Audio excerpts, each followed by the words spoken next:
जब आप उसको धारण करते हैं तो उस ओज को वो अपने आप नहीं चढ़ता गिरता है, उसको डायरेक्ट करना पड़ता है। तो अगर आपने ओज को रोक लिया है तो उसको आप डायरेक्ट कैसे करेंगे? आपको तो विधि नहीं पता है, क्योंकि उस विधि को सीखने के लिए आपको और भी 50 विधियाँ अलग करनी पड़ेंगी, तब जाके आपको समझ में आने वाला है कि वो जो ओज है उसको मैं ऊर्ध्वगामी कैसे करूँ, कौन सी नाड़ी में लेके जाऊँ, किस तरीके से लेके जाऊँ।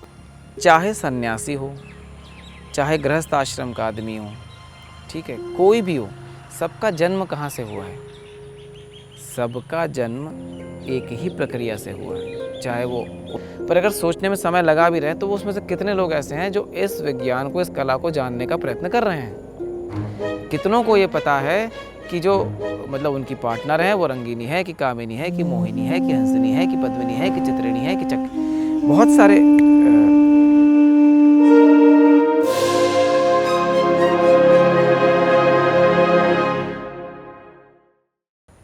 राम राम, नमस्ते।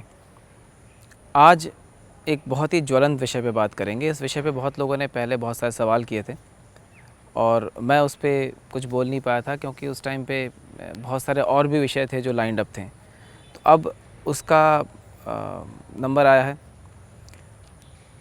इसको लेके बहुत सारे लोगों का बहुत सारा डाउट रहता है, ठीक है। इस विषय पर ऐसा कुछ लोग इसके पक्ष में रहते हैं, कुछ लोग इसके विपक्ष में रहते हैं, कुछ लोग इसे सही कहते हैं, कुछ लोग इसे गलत कहते हैं, और कुछ लोग क्या करते हैं, डॉक्टरों का हवाला देते हैं। कुछ लोग इसे अपने डिज़ायर से जोड़ के देखते हैं, कुछ लोग इसे अपने स्वास्थ्य के साथ जोड़ के देखते हैं, और इस विषय पे बहुत सारा, ये समझ लीजिए, कोहरा छाया हुआ है कि मतलब बिल्कुल क्लैरिटी नहीं है, किसी के पास इस चीज़ को लेके कोई ठोस वक्तव्य नहीं है। आजकल इसे नाम दिया गया है नो फैफ, ठीक है, और जिसे हमारे शास्त्रों में ब्रह्मचर्य का एक अंश कहा गया है। अब प्रश्न ये उठता है कि क्या ये सही है, क्या ये गलत है, क्या ये करना चाहिए, क्या ये नहीं करना चाहिए? इस पे हम बहुत सारे लॉजिक्स देखेंगे। देखिए, सबसे महत्वपूर्ण लॉजिक तो आप ये समझ लीजिए कि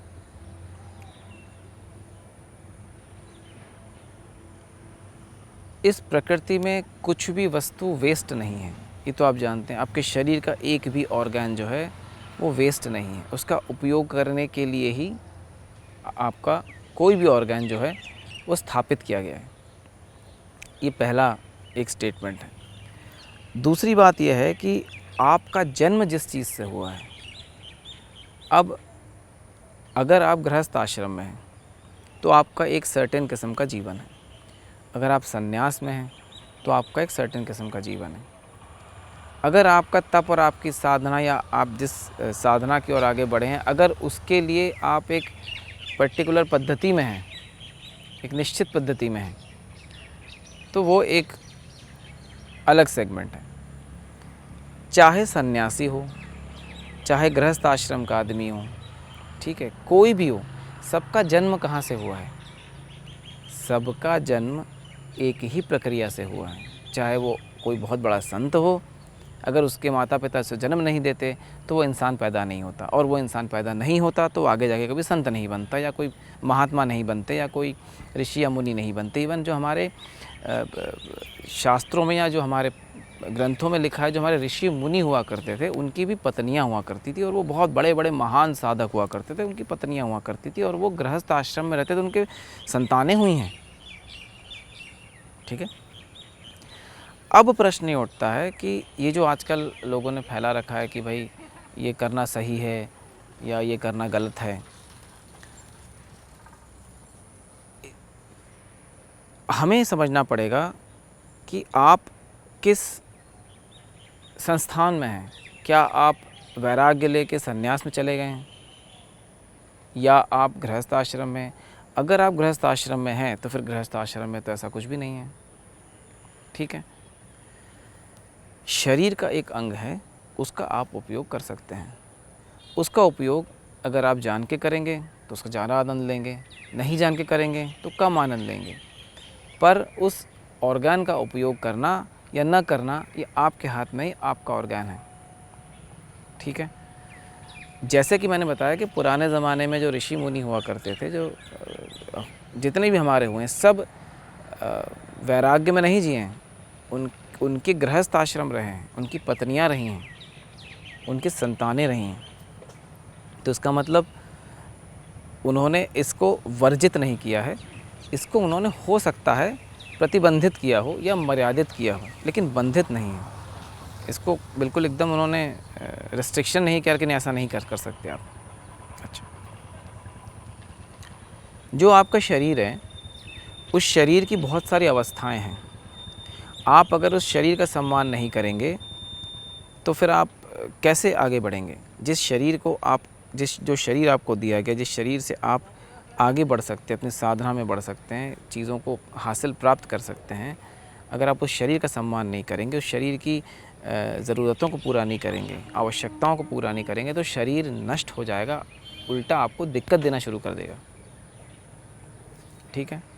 अच्छा, अब डिज़ायर के चलते अगर आप ये काम कर रहे हैं, मान लेते हैं कि आपके मस्तिष्क में बहुत तीव्र इच्छा प्रकट हुई और उस इच्छा के चलते आपने, अच्छा इसमें बहुत सारे एस्पेक्ट हैं। एक तो आपने, जिसे आप मास्टरबेशन कहते हैं या हस्तमैथुन कहते हैं, एक वो एस्पेक्ट है, और दूसरा एस्पेक्ट होता है जिसमें आप संभोग करते हैं विपरीत लिंग, मतलब दो अपोजिट जेंडर्स में।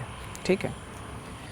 एक बात बताइए, जितने भी हमारे सन्यासी हैं या जितने भी हमारे साधक हैं, या अगर आप भी कोई इष्ट को या किसी भगवान को मानते हैं, तो मुझे हनुमान जी को छोड़ के एक ऐसे भगवान बता दीजिए जो ब्रह्मचर्य में हो, जो गृहस्थ ना हो, जिनकी शादी ना हुई हो, विवाह ना हुआ हो, या जिनके अर्धांगिनी ना हो, या जिनकी प्रेमिका ना रही हो। आप किसी को बिठा के देख लीजिए। आप कृष्ण को देखेंगे तो आपको राधा मिल जाएंगे, रुक्मणी मिल जाएंगे। प्रभु श्री राम को देखेंगे तो सीता मिल जाएंगी।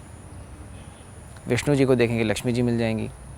महादेव का तो पूरा परिवार भी, पर आप जानते हैं कौन कार्तिकेय कौन है, गणेश कौन है।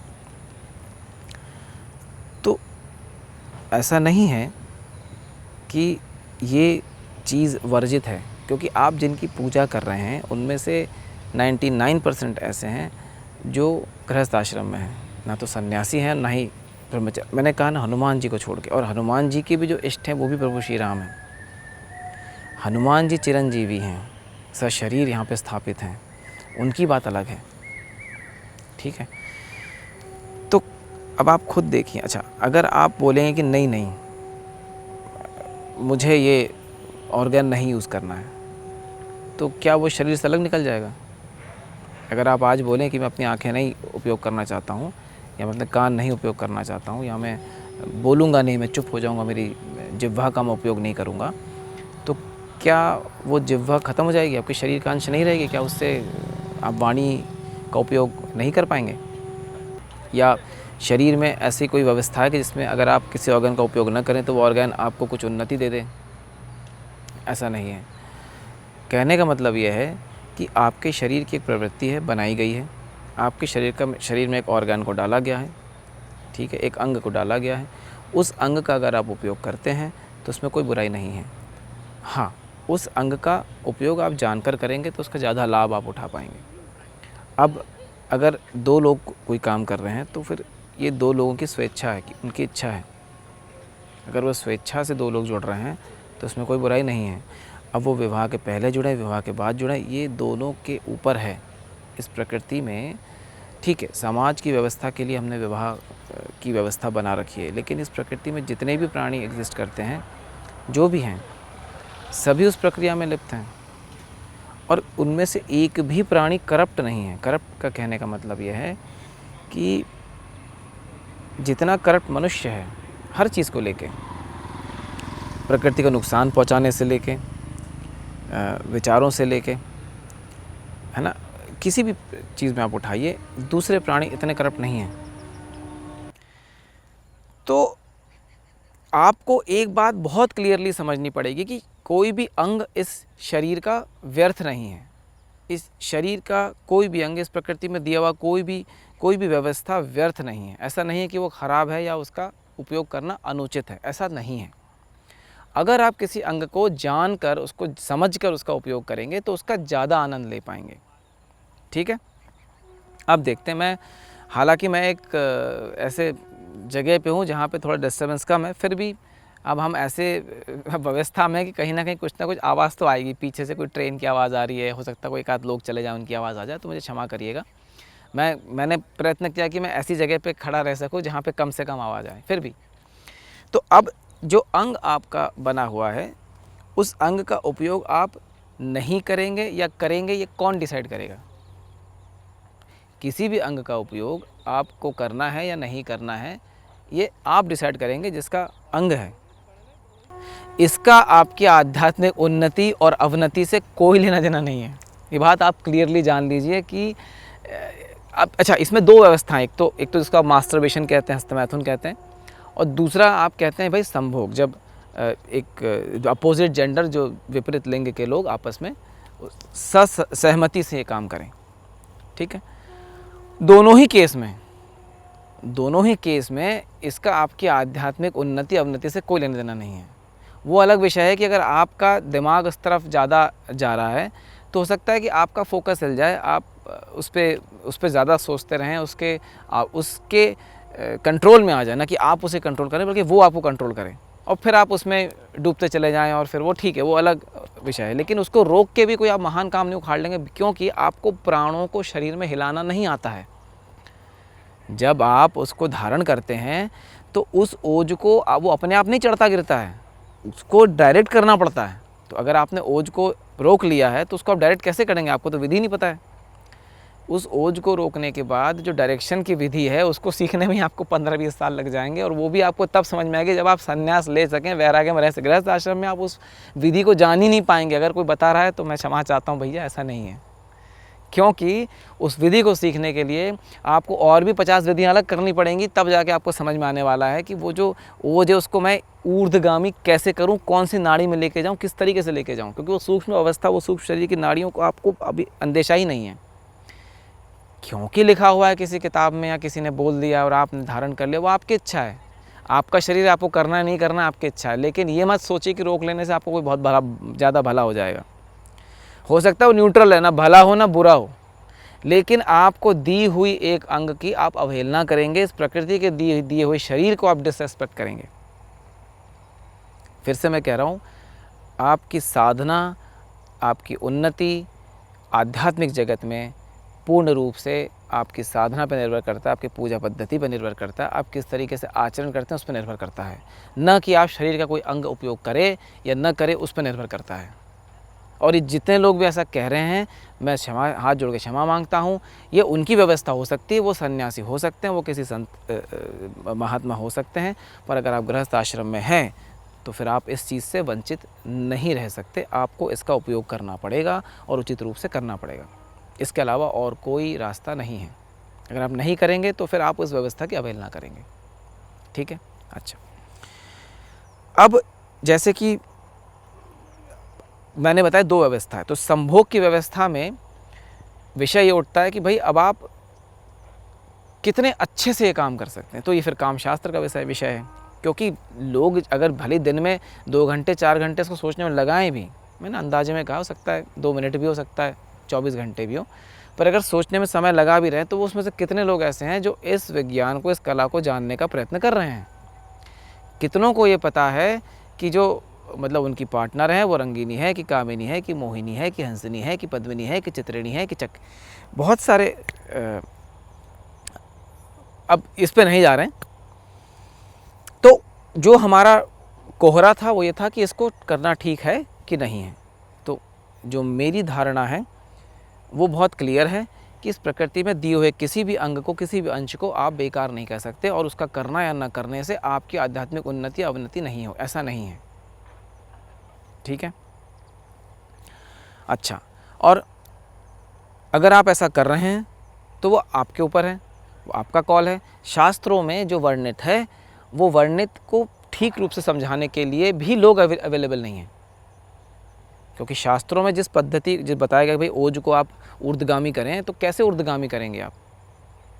अधोगामी भी आप नहीं कर पा रहे हैं, ऊर्ध्वगामी भी आप नहीं कर पा रहे हैं, वो ऑटोमेटिकली काम कर रहे हैं कि आपको कंट्रोल ही नहीं है कि क्या करना उसके साथ। इसलिए इस चीज़ से बचें, लेकिन जो भी काम करें ठीक से करें, उसे जान के करें, उसका आनंद लेते हुए करें, क्योंकि आनंद भले ही क्षणिक भर का हो, उस आनंद में ही ईश्वर की प्राप्ति है। चाहे वो कोई भी आनंद हो। आप जब धूप में निकलते हैं, आपको प्यास लगती है, आप आते हैं, फ्रिज खोलते हैं, घटाघट पानी पी जाते हैं, 10 सेकंड में आप उस पानी को ख़त्म करते हैं, लेकिन 10 सेकंड में आपको सिर्फ 3 चीज़ याद होती है, आप, प्यास और पानी, और कुछ नहीं। आप डूब जाते हैं, उस 10 सेकंड में आप सब कुछ भूल जाते हैं। आप जिह्वा से, अपने रस से, टेस्ट से उस जल का आनंद लेते हैं। आनंद ही है, भले ही वो 10 सेकंड के लिए हो, फिर वो क्षणिक भर के लिए चला जाता है, फिर उसके बाद बड़ा वाला आनंद आता है। तो कहने का अर्थ ये है कि ये जितनी भी व्यवस्थाएं आप देखते हैं, इन सब में आनंद की अनुभूति है, चाहे वो क्षणिक भर की हो, चाहे वो लंबे समय के लिए, है ना। चलिए, अब मैंने जो आपको बातें बताई, इसको हम यहीं पे विराम देते हैं। इसका हम एक अगला और एपिसोड डालूँगा जिसमें मैं और चीज़ें बताऊँगा, है ना। चलिए फिर आपसे आज्ञा लेते हैं। राम राम, नमस्ते।